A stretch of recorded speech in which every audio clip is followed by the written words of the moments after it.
gaming bets, online betting for every esports fan. Dota 2 and Hearthstone, CSGO and Overwatch, StarCraft 2, the choice is yours. Express bets for multiple matches or live bets on the game you are watching right now. Know your way around Dota 2? Make a prediction for picks and bans. Playing CSGO? Guess the number of rounds in a certain match. Daily quest for all participants and all the best choice of payment systems. More than 600,000 users have already made their bets on the spectacular matches since 2011. EGB.com. You know for sure who's gonna win.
Liquid's turn to ban. What's up, guys, and welcome back to DotaPit Season 5. We got Game 2 between FlipSid and Liquid on the way. I'm Mike Loris, going to be joined by Blaze for this second game as Liquid are down a game. They are at least going to be banning out the IO. Dude, is there anything that Liquid could actually do to, really set themselves on the right path as far as the draft is concerned? Because a lot of that last game was, I think we would both consider vast majority of those to be gameplay issues. Yeah, I definitely think it's about shot calling, about deciding when they want to make their smoke movements, where they want to make their smoke movements. This kind of stuff can be figured out really well after the match in replay with a coach, whoever can kind of determine where they went wrong, why they made the mistakes that they did. But it's really hard to do that game to game. So right now they're just going to go for the most obvious thing, which is just banning out FlipSid's opener. The Wisp is something that I was, like I said, really surprised that it slipped through because either team can play it, but it appears that Liquid are not interested in first picking Wisp. Like they're fine with playing Wisp. They've shown that in the past, but they have no interest in first picking it, so they are going to be banning it instead, along with that Drow Ranger. And that leaves the Eridar, the Shadow Demon, to hit the field. And while he did receive some nerf with Shadow Poison, it's kind of annoying. Like people think like, oh, 55 mana cost from 40, that's not a big deal, but that is a huge chunk of Shadow Demon's early mana pool if you cast 4 or 5 poisons in the laning stage. So it's a minor nerf in the sense that he's not going to be able to zone as effectively. He's still going to be capable of everything he was before otherwise. But yeah, we'll see exactly how it all plays out with this first pick Shadow Demon, what they want to bring in to synergize with it, whether it's going to be like the Terrorblades and the Lunas of the world that give you great illusions to work with. This is something that Virtus Pro run a lot. Or if you want to just follow up with good initiation. FlipSid themselves like to draft the Slaughter with the Shadow Demon and just get some really good, reliable chain stuns. And, well, Nyx into Shadow Demon, or Shadow Demon to Nyx, rather, looking a lot more attractive now that FlipSid decided to first pick the OD. The first bans of FlipSid are the exact same as last time, just getting rid of these heroes that can kind of initiate onto you out of nowhere, and to some extent that was one of Liquid's issues in the last game. They were just not able to start a fight on their own terms without having some really elaborate wraparound plan. So they're just trying to protect the heroes like OD, like the heroes that need protecting from this kind of massive initiation. It makes picking up Oracle a little bit less necessary, I suppose, from the flip side draft point of view. I kind of like it. It puts a lot of really strong heroes into the pool, and then it like kind of asks the question of Liquid. It's like, okay, all these strong heroes are still in. What are you actually going to grab? And well, it still seems like Nyx is looking like an all-star here, but for flip side, OD Warlock. We've seen a lot of Warlock recently, and man, I just don't like the hero in the support role. That's just me. Well, I mean, it's only because you think of it as how good it could be if it was a core, right? Like, this hero is able to do so much if he's able to get like a Midas into like Axe Refresher and really progress in that capacity.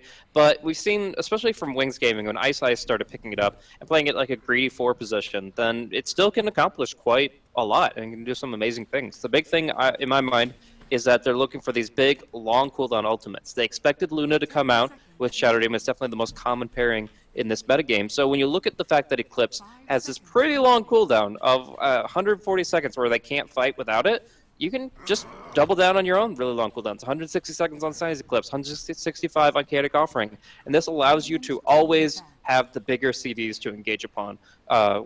They're never going to take advantage of that real like 20-second timing window where Eclipse just came up. So I really do feel like this gives an edge to FlipSid. Along with that, OD, his ultimate obviously puts on some heavy AoE magical damage, and the Fatal Bonds is really good with those kind of big AoE, or even some good single target, as long as it's just really heavy damage output that the OD provides. So we'll see exactly economically how viable this Warlock is, but it's a good deny pick because Liquid were running it recently. It's just good in general because it's going to be enabling them to fight with stronger cooldowns and put out a lot of damage.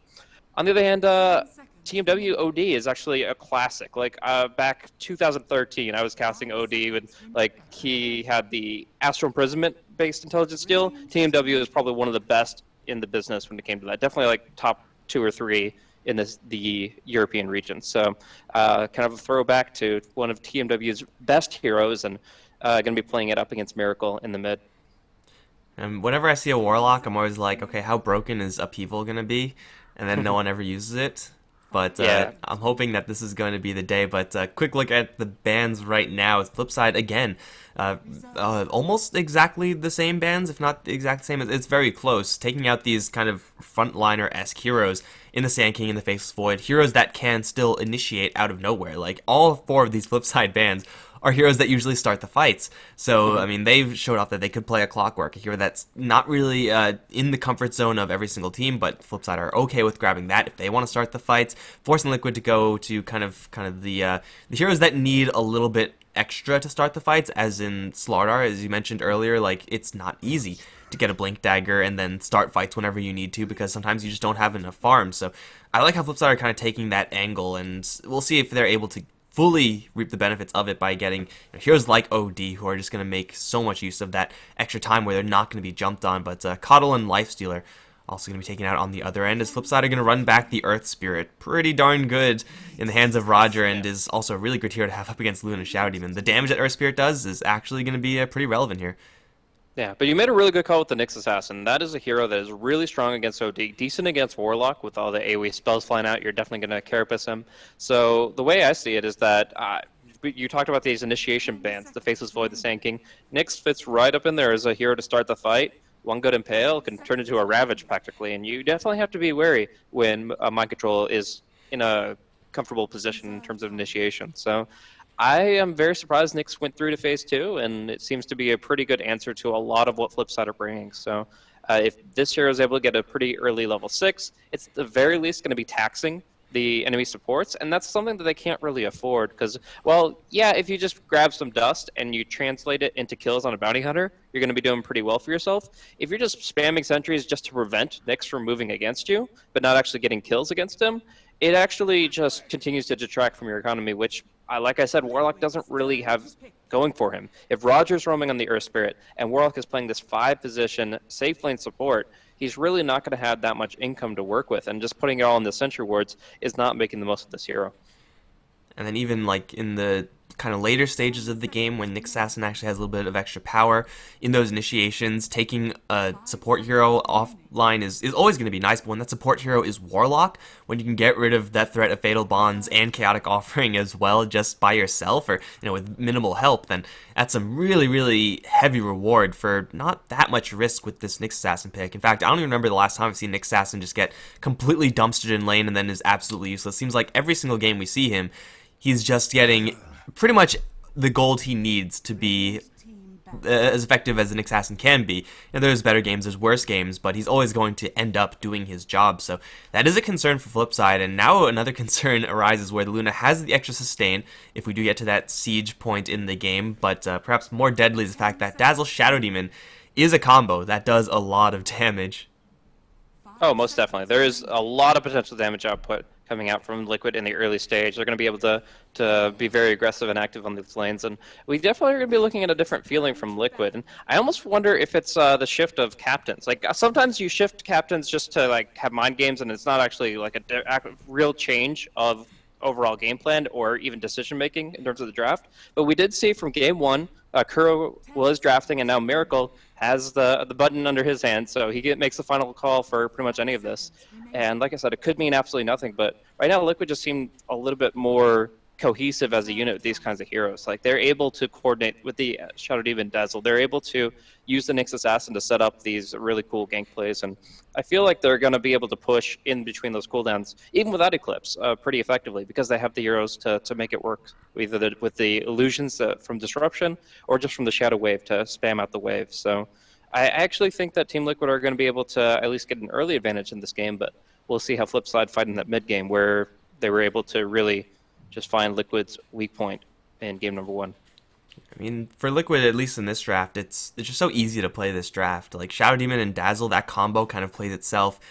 Luna doesn't really need all that much help, given these heroes on the opposing side for FlipSid. There's probably no aggressive tri-lane shenanigans on the way or anything like that from FlipSid. And then the only concern is, like, how well do you protect your mid laner, Shadow Fiend, up against this Earth Spirit? Shadow Demon or Dazzle can almost ensure every single time that Shadow Demon is at least going to have a fighting chance once the roll-in occurs from the Earth Spirit. So Liquid gets another, well, kind of older school Sieger, but still a definite powerhouse with the Luna Aura plus the minus armor. It does add up to quite a bit. So Liquid have I'm going to call it a pretty standard draft. Like, they just have so many angles to approach this game gank-wise. If they want to take it early, they have the siege power of Luna and a Shadow Demon with the raise power. If they want to take it late, they're not the worst either because, well, Luna late game with Shadow Demon, we all know how that is. Shadow Demon, also a ridiculous damage dealer, and the initiation from the Nyx. So Liquid are pretty darn well-balanced. Perhaps only downfall is lack of stuns, and that's where the Slark is kind of have a field day for FlipSid, but they could definitely get around that just by sheer damage output. Yeah, that's one of the natural weaknesses of the Dazzle Shadow Demon duo, is that they're able to do so much in terms of early roaming, in terms of early damage, and of course pushing, but they are going to be lacking in terms of control. That's where My Control pretty much has to focus on. His role exclusively is just to pin down certain targets, because Slark is able to almost completely ignore Spike Carapace thanks to Dark Pact, as well. Like, as long as he's able to avoid one single impale, they've got nothing against him. So Slark should have a pretty good game unless Miracle just blows him up with a single ultimate. But talking about that, the Shadow Fiend was picked up into a Clockwork, into an Earth Spirit. These two heroes are considered, if not at least soft counters, they're just straight up hard counters to the hero, because you're never going to get a Requiem off against a Clockwork that's right on top of you. The same goes most likely for an Earth Spirit who's got some experience, and Roger showed his experience previously. So I have to say that the only reason I see to pick up the Shadow Fiend here, other than the fact that you have some good physical damage output synergy, is first of all, he has a long enough range and enough movement speed to avoid most of TMW's Astral Imprisonments and to focus on just last hitting in the lane. He's able to snowball with 1 or 2 roaming ganks from the Team Liquid supports, and yeah, he's probably just comfortable in really the CS war and the 1v1, because once you actually get out of that stage, the Earth Spirit, the Clockwork are always going to be gunning for the Shadow Fiend, and you're going to rely very heavily on Kuro and Boba to keep you out of harm's way. I mean, for the Shadow Demon and for this Luna, what I'm seeing here from Liquid, as far as making the Shadow Fiend more attractive than some other heroes, is the fact that Dazzle Shadow Demon as a duo are very deadly if they don't need that many heroes to deal with the Clockwork up towards top, and it seems like they probably won't. Then you have just one of these kind of purely defensive heroes wandering about, and what that hero does is just stack up the jungle super high. Let Miracle get that farm, or let Matumba Man get that farm, and you don't really need that extra hero. So I feel like Liquid will probably just be really well off if they try to abuse the jungle as much as they can with this Shadow Fiend pick. That's what Shadow Fiend does best, I want to say, compared to like any other mid laner, is that he's able to just blow through the jungle regardless of how many stacks there are. And Liquid probably will have spare heroes running around because they don't need to help mind control all that much. Definitely. I actually think the stacking is a really good point, and while we don't see it as much since the neutral camps now have that stacking magic resistance or other factors that make it harder for them to be killed off here, I still think that's going to be a major source of income for Miracle, and something that FlipSid don't have the heroes to contest very well. So if Kuro, with his wind-laced movement, is able to just kind of grab even a handful of stacks, that's going to be very beneficial for the team as a whole. Well, it's going to be pretty much the exact same play. Kuro trying to provide pressure, and then suddenly Roger comes in. Unfortunately, the combo with the imprisonment not quite going to land the slow, so Kuro will walk out of there, but Liquid will be going full 2v2 mode on this mid lane right now. Shadow Fiend does like the experience, but he'd rather get the early souls, and as promised, they don't really need all that many heroes in order to keep Clockwork at arm's length up towards top lane. Doesn't really have a ton of armor, so the right-click damage from Luna and Shadow Demon is intense, plus they get the Shadow Poison spam, which is not going to stack up. Yeah, I want to talk, since we do have a pause, I want to talk a little bit about how much this really hurts Shadow Demon early. This Shadow Poison, 55 mana cost, as well as reduced damage on stack. It does 20 damage at level 1 for the initial damage instead of 50. So you're not able to break the infused raindrops. You're not able to do nearly as much damage initially. And this is your key trading tool. Now, adding in the fact that you had like a 40% cost increase to this spell, it makes it so that it's so much harder to actually continue to stack this up and spam it out and can get really high stacks up. Shotslow can go for a magic stick or boots here. Either way, he's going to be able to really survive through it all. He just has to cancel 1 or 2 clarities, and now Shadow Demon's only threat is the disruption whenever the cogs come through. And they're just going to try to go inside the cogs, get the first blood. They don't get the triangle block, and Shotslow just blocks them both out with it. So at this point, like, we're going to see instead jump the other way, and while they don't have the battery salt to get a kill on Matumba Man, they're going to put in a ton of damage the entire time. Well, there is an Orb of Venom here. Matumba Man, one of the faster heroes, is going to turn around for a beam. Right clicks on a shot, though, will get Bulba the kill, or the creeps the kill, rather. Roger just too slow to catch up to that Luna. Tries to tag her with the Boulder Smash, but is still going to get the Shadow Demon as a consolation prize while keeping himself alive. So ultimately, First Blood is going to be, well, going either way. Creeps getting in there a little bit, but 1-for-1 total. Clockwork is not supposed to really be doing this versus this lane from Liquid. They're supposed to be able to keep him out of reach, but okay, our Spirit's dead. But I feel like with the Shadow Demon, you kind of have to wait until level 3 at least before you dump your entire mana pool. Like, you kind of do want to burn through your clarities, you want to apply that pressure, but at a certain point, it's just not doing enough damage. Like, they brought him down to like half HP, took out like 2 tangos. That's not really anything to write home about for a Shadow Demon. Yeah. The big thing is you just can't miss a Shadow Poison. Like, if you can reliably get the 4-stack out, you can still do it at level 1 pretty happily. Well, we'll see a little jump on mind control here. It looks like he will be going down. Like, he's got 2 stuns to help him out, but in the end, he's just too far from home, and Kuro does not have the Grave available. So it is going to be mind control. Just right-click down gradually, and one more hit will give Vanscore that nice little bounty. But yeah, Shadow Demon is just in this position where, like, if he's trying to fight it out up against Clockwork directly, then and he doesn't have the Dazzle to help him out, he's got to have full mana bar to start things off, or it gets a little dicey. That being said, still they ended up getting the Luna out of that situation, and obviously the Clockwork overextended a little bit. I think they underestimated the Magic Wand heal or something. They could have just put a ton of harassment in and continued to apply pressure, but the Air Spirit and along with Shotsflow, they really just wanted that kill as badly as possible, and they still got the Bulba kill in the end. Well, something else that Liquid got is a solo kill for Miracle onto Tame on Wild. Now he's going to get jumped. TP coming in. It's the Dazzle. Does he have the Grave at this point? No, still not yet, but there is a Shadow Wave, which is going to help Miracle at least start trading hits with Roger, and the Earth Spirit's very quickly going to realize he can't trade hits with SF with that many souls. So, yeah, Miracle still has that Miracle factor about him, able to solo kill the OD on the other end. No help whatsoever. Vangscore is going to arrive with a Haste Rune. Yeah, Brave Warlock, I guess, but you can't do anything versus the Shadow Fiend here, so he'll just walk it off. But, yeah, Shadow Fiend definitely getting a good spot, and Shasho surrounded.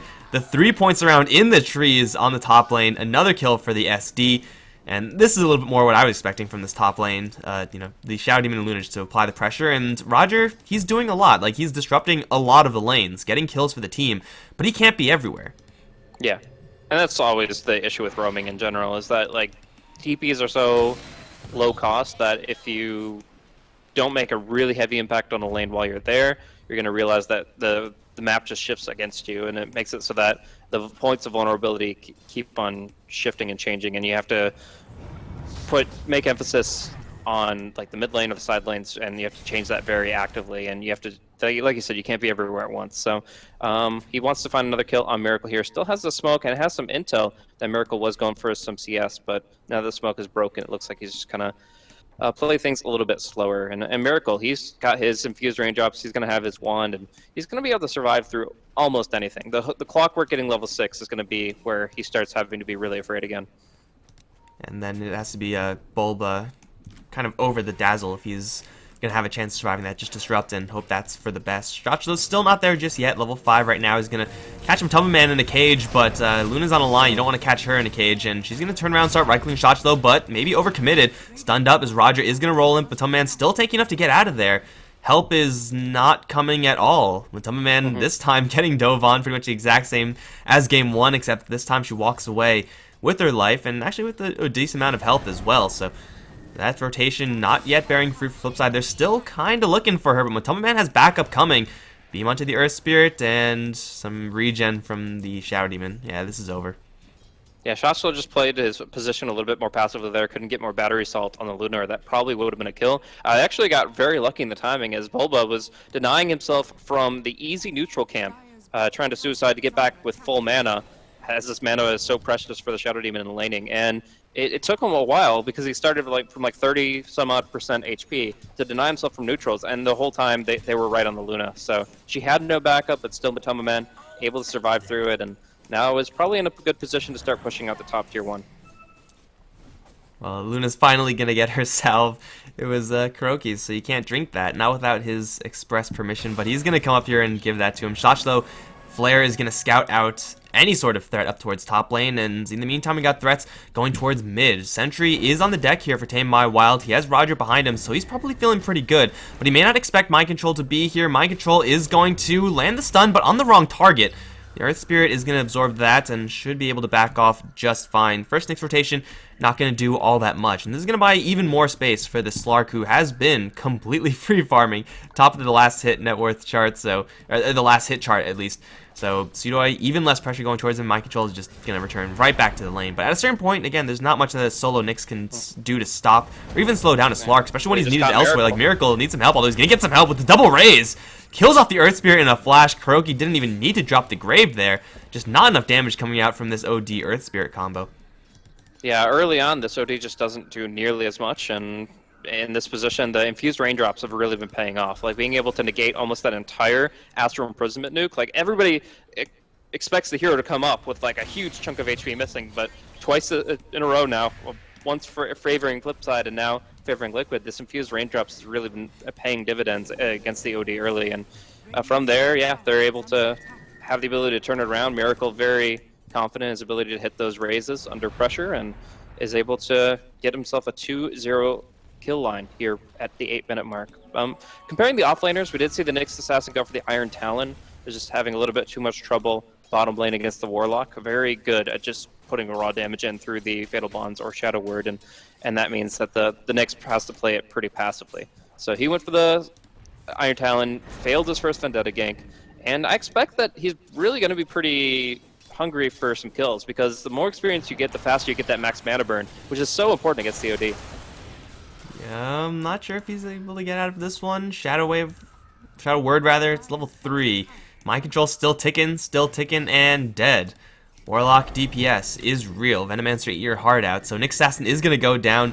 Experience while you're dead, you don't really get all that much, you know? So not exactly great times here for the Nyx Assassin, but at the same time, it's Nyx Assassin. He is level 7, 9 minutes in. That is perfectly reasonable considering how shut down we've seen some other offlane heroes be. So he definitely still has the capacity to recover, and even just one level of mana burn up against the OD, it's not what you want, but it will do a lot of damage, and yeah, it just needs a little bit of time for him. Liquid seem to be okay with playing this game rather patiently. Still looking for stacks in the jungle for Miracle, and the Tumberman's still working towards Helmet Dominator to get stacks up for himself in the Ancients. So Liquid really are in no rush. Yeah. Going to most likely see action up top here as the Clockwork and the Earth Spirit are going to be fighting out here, but Mind Control sees him first. The Sentry Ward will now see Mind Control. He's going to be able to catch him in the cogs. Can they get this kill in time as Bulba comes in for the disruption? There's the rock drop, though, onto Mind Control. Bubble is there to save him from it, but now just going to be surrounded by enemy heroes. And that's a really dead bug yet again. Just the presence of Warlock with that level 6 is going to be good enough to get them one kill. With the hook shot, they might get another. Bulba caught in a cage. There is one random Kobold soldier there as well. I'm sure he's helping, but they land the stun onto the Shadow Beam. Backup is coming, though. Eclipse is going to drop. It's going to kill a whole bunch of Kobolds, I guess. They do kill off the Clockwork with the Lucent Beam, and they save Bulba. That Eclipse wasn't really the greatest, but still, flip side, unable to actually get enough damage onto someone as kind of weak as Shadow Demon still is going to be costing them a Clockwork. Yep, so, I mean, at the very least, not going to be a dead even exchange. The big cooldown committed, of course, is that Reign of Chaos versus, or Chaotic Offering, whatever you want to call it, versus the Eclipse, but both of those being, again, relatively similar cooldowns. I think the biggest winner is just that Miracle continues to build himself up in terms of farm. The Slark, he kind of rotated around, tried to react to that, and doesn't get kind of his free farm the way that Miracle does. And Shadow Fiend is a hero that really can just explode in terms of farm. When he hits around this level 7, level 8 mark, he's able to just max out his souls, continue to spam out with Shadow Rays, and build himself up in a big way. So he is going to have an early Ogre Club, presumably like a BKB. We have seen some Shadow Fiends pick up Aghanim's, or even the Dragonlance wouldn't be too bad here. But yeah, I think probably the Dragonlance, and then you could look at BKB as like a 3rd or 4th pickup. And the way to stop this, well, there is really no way to stop a Shadow Fiend farming. You have ways of slowing him down. Gotta keep him off of his souls, and that of course involves killing him. Flipside just have had most of their fights happen up towards top lane. Not really that much pressure applied to Miracle as far as trying to kill him off, because Kuroki's been pretty much camping behind Miracle the entire time. So Shadow Fiend is pretty much guaranteed his souls all the time, which of course means he's going to tear through creep waves and whatnot even faster. So Shadow Fiend really is under no pressure, and Matoma Man is not doing too much worse. Like, the Luna hasn't had to worry about her life all that often either, despite the fights happening on the top lane. So, yeah, flip side, it definitely does seem like they will need to at least address this Shadow Fiend Luna situation. As far as they're playing late game, they're not too bad either. But, I don't know, Liquid just have so many defensive tools in their supports that just by getting Miracle and Matoma Man farm, like, these heroes are just gonna never die, although they're gonna try to go for Matoma Man towards top lane. Caught her in the cogs this time, and Bulba's arrival is a little bit too late. He has to be sure not to stick around. Sentry's gonna see the worst thing to see, an OD invisible, and now he's caught in a bubble, silenced immediately. He does still have that disruption for himself, has a random Hell Bear to help him out as well, so it looks like Bulba might actually get out of this alive. Flip side, are bringing in an additional hero. There's a Chaotic Offering, so rip trees. Where are you gonna hide now? Bulba is in a lot of trouble. He's going to bubble the Clockwork, try to run to the south, and so maybe get a cheese kill on Vangscore, but it seems like the Shadow Word will just kill him off, and they got Kuroki in the trees as well. He's not getting out of this. They'll kill him off as well, and Flipside suddenly cashing in huge in the kill department. Yeah, almost getting the Clockwork in return with a couple of spells thrown out from Kuro, but not going to be enough here. They're able to just kind of close in. Nowhere to run, nowhere to hide. In mid lane, we're actually going to see the Shadow Fiend go down. He was not able to get his Requiem out, and they just kill him off and get the half the souls taken away from him. So in this position, it's a really important kill for Slark, because looking at his items, it's like not really all that much, because he had all these items that cost anywhere between 500 to 1,000 gold in his inventory. He was like 6 slotted without having any real threatening items. Like, he was top of net worth by a small margin against this SF, and of course he's been free farming down bottom. But when he had this only 102 kill line, he still didn't have anything scary in his inventory. Now he's going to have that Shadow Blade very soon, and that should be what he needs to really start turning the tide and really making his mark on the map. Yeah, just needs a little bit of time. In that time, they'll probably lose the bottom lane tower. The kind of suicide play there for Miracle to take the tower is going to cost him his life. Otherwise, it wouldn't be a suicide play, but still, tower for the team, Dragonlance for himself, and it seems like Liquid may be getting to a point where they're comfortable enough to at least start sieging these tier 1s. They are taking precautions. Observer Ward behind the tower. Shotzo's smoke is going to be revealed. Sees Mind Control. Do you want to hookshot onto an Assassin? Impale's going to slow him down first thing. Someone's caught into the bubble. Is that the Luna? That's not good if it is. They caught Mind Control with Shotzo's initiation. Now the Eclipse is going to drop, though. Matama Man is going to get all his beams out and then get bubbled afterwards. Miracle's in the middle of the fight. Will get bubbled by Tame My Wild now. As FlipSid are the only team to take casualty. Matama Man going to get hit with the Grave. Mind Control still dropping low, but not dead just yet. Matama Man still swinging, and he will finally go down, but the Requiem is out for Miracle. Raising the Vangscore will kill him off. Shotzo is going to put up a wall to cover the river, and he'll be just fine. Vangscore is down, and it will be a 3-for-3 exchange. Not sure who actually came out ahead there. Seems like that was fairly even, but Liquid, yeah. It's Miracle the big winner, I suppose.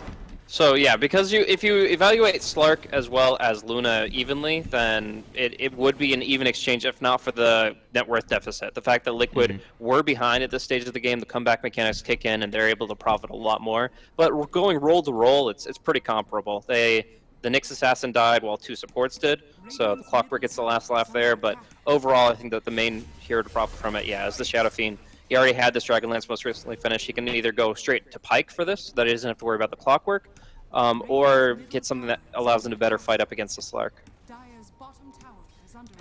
Well, for right now, 1200 Gs. Roger is going to make the same exact play as earlier, placing an Observer Ward after rushing in. This time there's no IO to save him, though. So he's going to get jumped with the Vendetta, and he's going to get some help from Shotzo, in fact. Roger, as well as the Warlock Golem, is still going to go down. But Shotzo and the Warlock Golem, well, they're in a pretty precarious spot. Golem down, so no damage output here from Vangscore in this fight. Cogs do go up, catching Miracle. Not exactly what Shotzo wants, because Miracle's doing a lot of damage, and he will just instantly go down. Plus the Impale from Mind Control is going to kill off the Warlock. Poison Touch, level 1, I would assume, yeah, is going to slow down Tame Wild just a little bit. They're going to go in deep. They want this OD. Mana Burn going to do quite a bit of damage. There's the beam and the Impale follow-up. Sido is going to arrive, trying to go for Kuroki. There is a Grave here, though, so he can't get that kill. And now he's forced to Shadow Dance himself out of here. He has a Shadow Blade as well as a TP coming in from an Earth Spirit. Mind Control wants both of them, though. Immediately going to get silenced, but the Razes are going to come in and hit Roger really hard. That's a dead Earth Spirit, and the Slark is going to end up getting stunned by the Impale. He's all alone now, and he's going to get slayed by the beam. Liquid wipe FlipSid. Okay. We have ourselves a real game.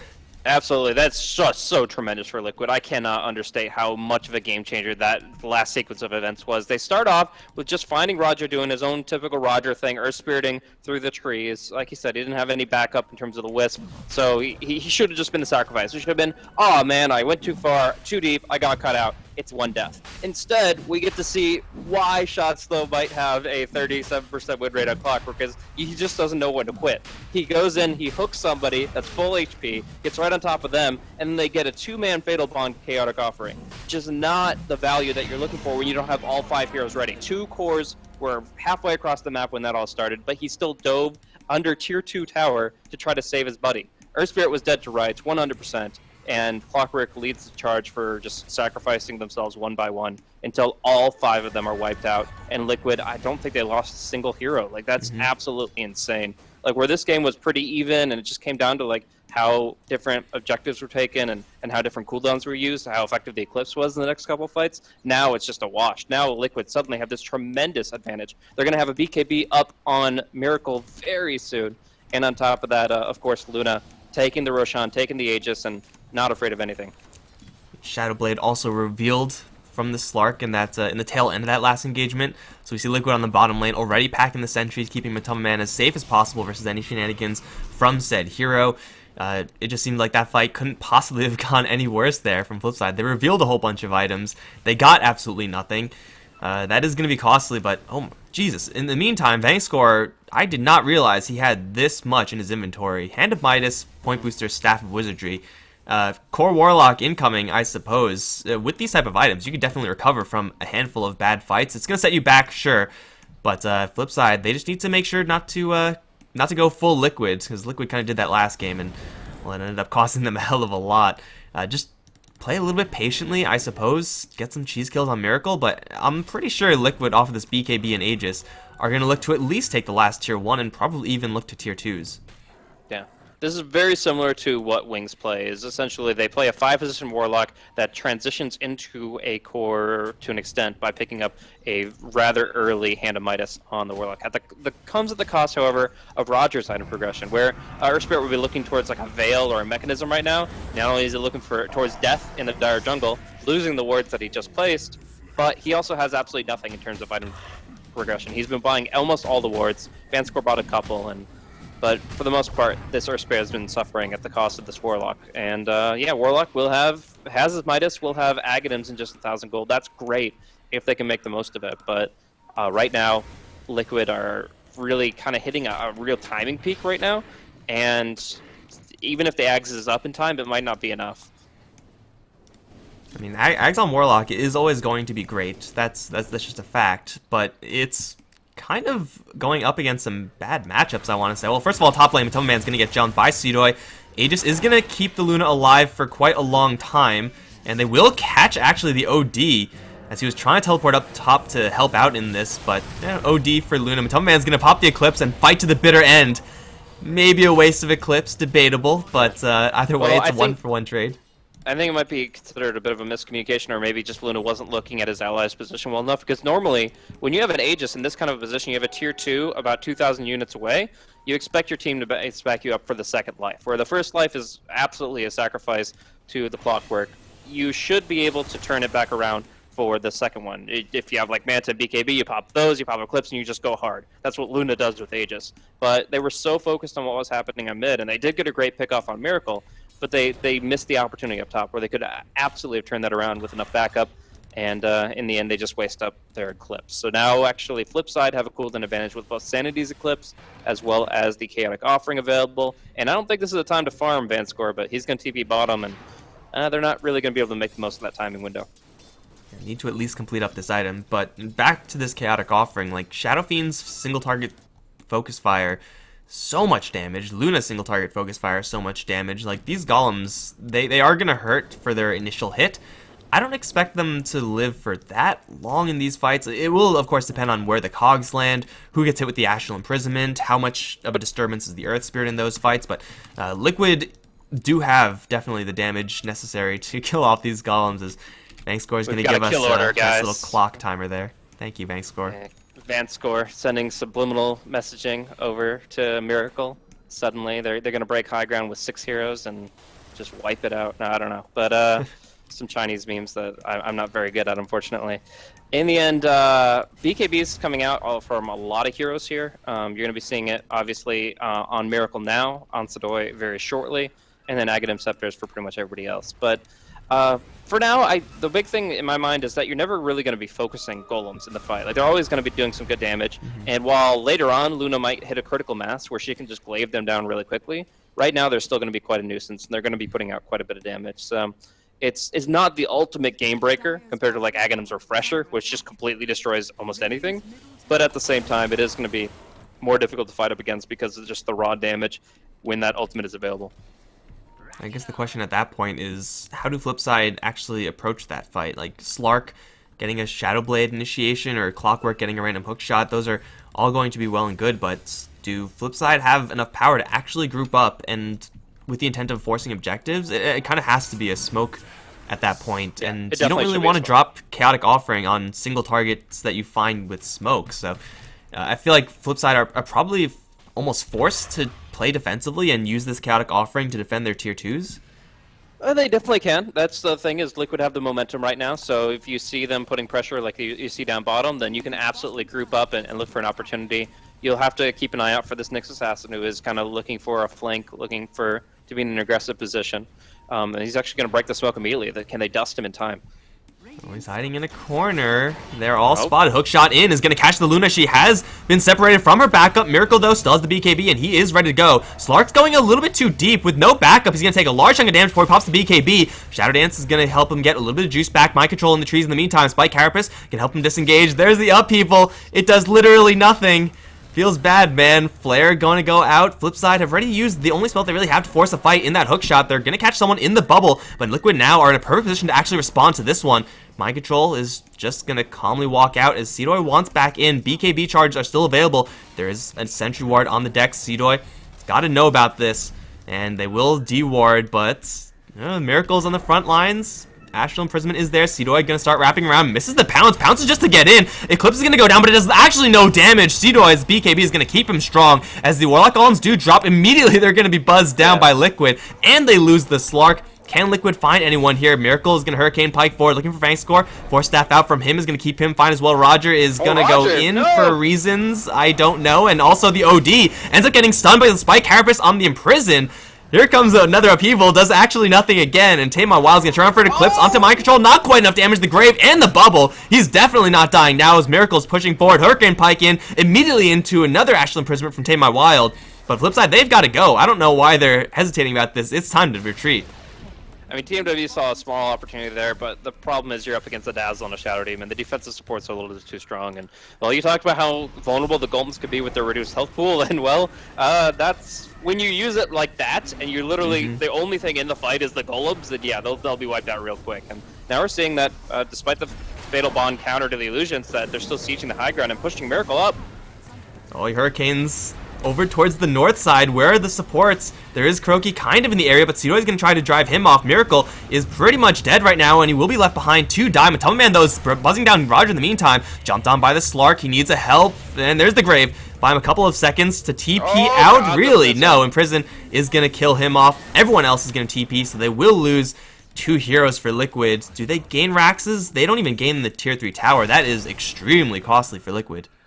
Yeah, the big thing there was just a play from Chachla. Being able to cog Miracle in from that position via the Force Staff, really critical. And Miracle, he wasn't able to turn to the east and just pop himself out of the Radiant base. He unfortunately just went further to the north and right under another tier 3 tower. So really no hope for him. Even Kuro abandoned him at that point. Like, he had Grave level 3 available, I think, and he just turned tail and ran because he knew that buying time there wouldn't have changed the situation, but maybe allowing Luna to escape could have been better. So chose to focus on that side of the fight. Almost was able to escape from the Slark, but like we saw, the OD still catches up with him. So FlipSid going to be taking second tier 1 tower of the game, getting another nice chunk of change here, but FlipSid, I feel like neither team's offensive game has been really that convincing. Like, we haven't really seen enough success when FlipSid are on the offensive, or in this case, when FlipSid were sieging the high ground down bottom. It's always like one team kind of chasing and not really doing that much, and the other team turns around, kind of chases, but doesn't do that much. I mean, for Liquid, it's kind of the fact they don't really have that much in the way of control. It's mostly an assassin, some extent the Shadow Demon, to keep enemies locked in and ensure that the Luna and the Shadow Fiend are actually going to be attacking. FlipSid just They have all the tools. They have so many stuns and ways of controlling Liquid, but they're battling through Grave and Shadow Demon and Spike Carapace and the Nyx Assassin that they just can't do all their damage when they actually need it to land. So I feel like it just needs one good fight for either side, and then an easy 5-0 wipe. But so far those aren't happening. The positioning is just not quite right, and it's going to be a little more difficult for FlipSid at least. Mind Control gets an Aghanim Scepter, and Warlock has to be a little more careful at where he places that Chaotic Offering. And Slark as well, like, he went in ham by himself and didn't really accomplish much. Yeah, and it's going to be more difficult now. I normally you would say that a team that is leading on the Dire side wants Roche to be a shorter respawn, but in this case it's bought enough time for Mind Control to pick up an Aghanim Scepter, which is probably one of the best things you can have in these really highly contestable Roche situations. It's like, if you are burrowed up before the Roche begins, what can FlipSid do? They can definitely snatch Aegis with the Clockwork or the Earth Spirit, but as far as actually fighting into that pit, even if you get a pretty decent, like, 2-man Fatal Bond, 3-man Chaotic Offering, the Nyx Burrow is still going to be there, and it's still going to be very present in the fight, and putting a lot of mana burns in the OD, and a lot of stuns in the opposition. Impale out of nowhere, Force Staff out, plus a kick to slow down 2 heroes. Roger's going to eat an entire Eclipse, though. I'm not sure if he deserves that, but Earth Spirit is super dead. Any kill will get you Roche, yep. straight up. Like, in this position, it's so tenuous, and either team are capable of taking the fight. But as you can see, TMW doesn't even turn back. And even Nixus hasn't gets to come top, because they realize how strong they are in the pit without the Earth Spirit in play. Top tower is not going to take that much damage. I don't think they see OD teleporting out, but Roshan is dropping mighty quick. Shadow Fiend just does the damage, and the illusions from the Luna. Gonna see Slash see Vang score, still hook shot in from the Clockwork, trying to clip Matama Man, is gonna put him up there, but Luna with the Dragonlance can still fire in. Is in fact gonna get Force Staff down with the Weave there as well. They're rushing down the Roche. Clockwork grabs it though, snatches it, and now he's gonna eat a full Requiem. Not the greatest, but they will drop down Tamar Wild as well. Matama Man dropping fairly low, but Miracle still almost at full HP. Matama Man's gonna get graved up, still surviving throughout all this. Sido is now worked down, Matama Man still is alive, 30 HP. Scared of the OD illusions, those are on his side. He's gonna live, and well, they get the Aegis, but Liquid get the experience and gold from killing off Roche. Plus, they get 4 kills. Liquid are still feeling pretty okay about how that went. Yeah, just insanely good for Liquid actually, because again, they were able to pick up the Earth Spirit. They knew TMW was up top. They even felt comfortable bringing Mind Control up there just to mess with them and hopefully cancel a TP. Didn't happen in this case, but the only thing they really lose out of that is the Aegis. Like, yes, Clock was able to snatch the Aegis. If Luna had just focused on Roshan a little bit faster, they would have taken that too. But in the end, they still wiped them out in the pit because they're just in a stronger position there with the Earth Spirit just respawning and the OD kind of lagging behind on the offensive. So a great Requiem coming out from Miracle. He was able to set that up so well.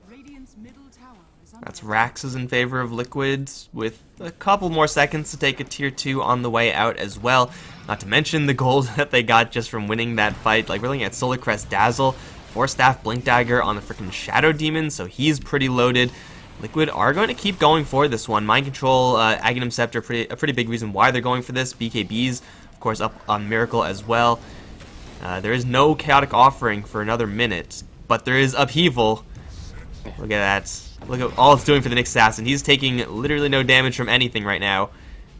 Yeah, pretty massive reduction. He gets the Solar Crest to help him out. But and TMW can actually steal a bunch of intelligence here, but he gets risks getting stunned, getting Force Staffed into a bad position, but if he wants to, he can just continue to wail on him with the Arcane Orb and steal up all of the intelligence of Mind Control, which would be just tremendous if he was able to pull that off. But at the end of the day, there's no way that Liquid break high ground with a full 5-man defensive against them. It's just too scary. So they go ahead and they just kind of play the map. They have now a huge advantage with this Rax broken down bottom, and they can continue to farm. The really nice thing, as we see this kind of flanking maneuver up top, with Matoma Man leading, it looks like they won't find anything, but you never know.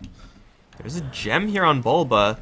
They kind of know which direction Seedoy is going. Like, best case scenario, they get a BKB charge out of him. Actually, he doesn't have a TP, so Seedoy is kind of going to be in an awkward spot for quite a long time. And Matoma Man just gets his own BKB. They're pretty much ready to just push down the top lane. And Seedoy is going to be in the back awkwardly for a little bit. So Liquid to get a free tower. Not that bad. They still can play it slow, but if I was Liquid, I'd rather wait for the Courier to get out here with a Butterfly and a BKB for my Luna before I make any sort of high ground attempts. So the really nice thing about Liquid's lineup is that you're able to build your cores so offensively. Like, Miracle can go for this Butterfly at this stage with just the Pike and BKB, because when you've got the Solar Crest, the Weave, all the Dazzle spells behind you, as well as potentially Defensive Disruption or Force Staff, like, Miracle can just build for this much more aggressive setup, and this Shadow Fiend could shine. This Shadow Fiend could just do so much damage, low ground to high ground. And it's extremely difficult for FlipSid to answer. We'll get a nice little Fatal Bonds here, but we'll only hit Luna and her illusions and just not do that much overall. They can reset, wait it out, but we're going to see Shachla go in. And there he goes out.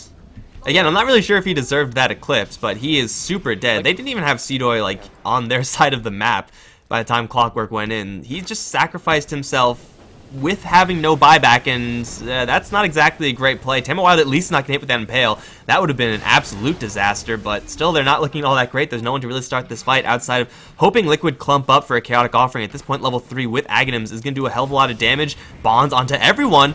That's a pretty decent start. They just have to start the fight immediately afterwards. Roger's going to roll in, and here comes the Chaotic Offering. It's going to drop the Shadow Demon and Dazzle super low, but Miracle's going to put up a BKB, and he'll just wind up the Requiem, forcing Tamar Wild out of the fight with the bubble on himself. Seedoy is chasing after the supports in the back line. Will take out both of them, but Matoma Man being chased out to the north as Miracle is going to slow down to clean up some of these golems. Has to worry about Seedoy. Impale's coming in, though. It will be packed off. And the Warlock will buy out. Tama Wild jumps forward, puts the Shadow Fiend in an imprisonment. Mind Control looking to stun up the OD in the meantime. They do catch Miracle with the cogs, and they will bring him down. No supporting cast in the area. Mind Control has a Blink Dagger. He should survive. Tama Wild on the chase, has a Hurricane. And there's another potential kill here. It's pretty much just Tama Wild. Mind Control's got the Spike Carapace. Another Upheaval will actually do a lot to slow down Mind Control, but there's actually no man on the OD, so they have to go chase there. But he needed the aura proc really badly there. So ends up kind of wasting Vanscore's buyback. The Warlock didn't really accomplish too much. He got a heal out, he got an Upheaval out, but didn't net them another kill. But in the end, he just really wanted to try to get an answer back after they'd already lost bottom and they were starting to lose top. You really almost can't let Liquid set up now. With the Shadow Demon illusions, with the Manta styles, like you just put 4 illusions to the high ground if you're Liquid, and just at least slow siege the Range Barracks, which only has 460 HP remaining. And now they've got, what, Pipe on Bulba? Are you serious? Like, this is a 4-staff Blink Dagger Pipe Shadow Demon. Like, I've had some games where, like, you get a couple of good last hits on heroes, you just get a couple kills, and suddenly you jump up 2k gold, but this is pretty insane. Like, this guy is now extremely relevant in the fights, having a 10k net worth at 34 minutes on the Shadow Demon. And he must have ended a streak or something, because that is just so good for him. And at this point, now they can, yeah, absolutely just walk up, siege down building after building with these illusions. And yeah, Fatal Bonds is a good answer to if you hit all the illusions and the main hero, but if you just get some distance there, Liquid can kind of just play it safe, play it back, and be perfectly fine. Bulba has more farm than his friendly Nyx. He has more farm than the enemy Warlock, who has Hand of Midas and has had Hand of Midas for what seems like the entire game. So with this pipe, that's, I mean, great for the team. It's always going to be great for the team, but specifically for his own survivability, that's a big deal. Like, we saw how fast Liquid folded after they lost their 2 supporters. Like, without their supports, these almost purely aggressive builds from the Luna and Shadow Fiend, as you were talking about earlier, suddenly become kind of a drawback because you have glass cannons with no way of protecting them. So by getting this item, just any survivability item on Bulba, he is increasing the chance of him surviving throughout the fight so that he can therefore help Miracle or Matubba Man survive throughout the fight. So flip side, the fight just got so much more difficult, and it's coming out of support as well. You usually expect these type of impacts to come out from like a fresh BKB or something like that, but no, it's from just a random support hero that got way too much farm. So Liquid are going to get right back on the horse. The mid lane pushed down by Miracle. Solar Crest is their Upheaval. Going to slow him down just a bit. Top lane, though, with the Luna Shadow Demon, they're going to be flooding with illusions as well. So Flipside have to split the difference in their heroes, and I feel like this is going to hurt them a lot more than it's going to hurt Liquid. Yeah, they have no choice but to go out and try to meet them. Like, they realize they're just going to be sieged down if they don't do something outside the base. But the Mind Control Nyx Assassin is just going to be waiting for them, so it's really difficult. Miracle, right-clicking, Hurricane Pike. There's no vision up on the high ground, unfortunately, but while the heroes are over towards mid, there are a lot of Lunas over towards top. It's bouncing through absolutely everything. In fact, these glaives are just shredding through Flipside, and over towards mid, there's also a problem scenario. Another Upheaval is here. We'll stun up 2 heroes in the background. BKB popped up by Cedo. He's going to jump in for Miracle, but he's doing no damage at all. Warlock is going to drop his ultimate Miracle. He just pops the BKB, and this winds up the Requiem, driving everyone back. There's the Eclipse from Matubba Man, not doing a hell of a lot of damage, but just forcing them to back off. And that means that Mega Creeps are going to be flooding the base. Liquid take the Raxes without killing or losing anyone. Now they're going to jump in. Big Eclipse onto everyone, but the pipe value is going to start to come in. There's a Hurricane Pike. Miracle and Tama Wild going to go at it toe-to-toe. So it's going to be Miracle to come out on top. But Matubba Man's still in the middle of the fight with a full health bar. He's going to go into the Blade Mail. He doesn't care. Will kill off the Clockwork. Will kill off Seedoy. And will kill off Flipside. That's 5 kills for Liquid. That is going to be game. Yep, and that means we're going to be going to a third game here, where Flipside were able to run over their opposition in about 31 minutes. Liquid, they get a draft that can go the distance, can go as late as it needs to, and they're able to, with just a couple of really good fights, maybe a few mistaken initiations. It's Flipside who end up losing it here, and Liquid who even the score and are 1 game away from advancing to the grand finals. Either team could take it with this third game, and they're going to be going up against Team Secret for the European slot here in DotaPit Season 5. Shadow Fiend, Luna with a bunch of support heroes that are almost exclusively defensive. That's definitely a polarized draft here from Liquid, and for Flipside, weren't able to punish the kind of a defensive nature of both a Shadow Demon and a Dazzle. So, guys, we're going to see who's able to actually move forward here. I'm Mike Loris. I've been joined by Blaze. If you enjoyed the casting, stick around because there's one more game with the two of us at least. And, well, follow us on Twitter as well, at Mike Loris for myself, at Blaze Casting for my co-caster. It's all in the title and whatnot. And don't go anywhere. We'll be right back for Game 3.